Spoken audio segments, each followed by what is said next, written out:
In today's video, I'm going to teach you the easiest way to do a capacity test on your entire battery bank. And this is the only method to really know if your battery's healthy. If even a single battery disconnects from your system, you'll see it in this test. And in the past, I would say use a capacity tester, but these take a long time and they're difficult to use. But the easiest way to do it is with a shunt, and a large shunt on your entire system. And installing it takes a few minutes. So if you have a main negative on your battery bank, replace it with a shunt, and then it will come with a red wire that goes from the shunt, and then the other end connects to your fuse block or the main terminal of your battery bank.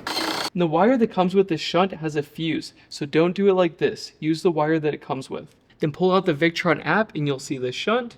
Next, go to settings and then battery, and first set the capacity of your battery bank. Next, set charge voltage to 14 volts, and for 48 volt systems, set it to 56 volts. Then set battery SOC on reset at keep SOC. Now we're ready to do a capacity test. So first we want to charge this up to 100%. Once the current drops to 0, we are fully charged. Now the current's at 0 and the battery's app says 100%. Now we can add a load. If you're doing this test on a solar power system, you need to ensure the solar is disconnected and any charge sources are disconnected. Now I've added a 98 amp load and it'll come back when we're at 0%. Now check the app and you'll see your total capacity.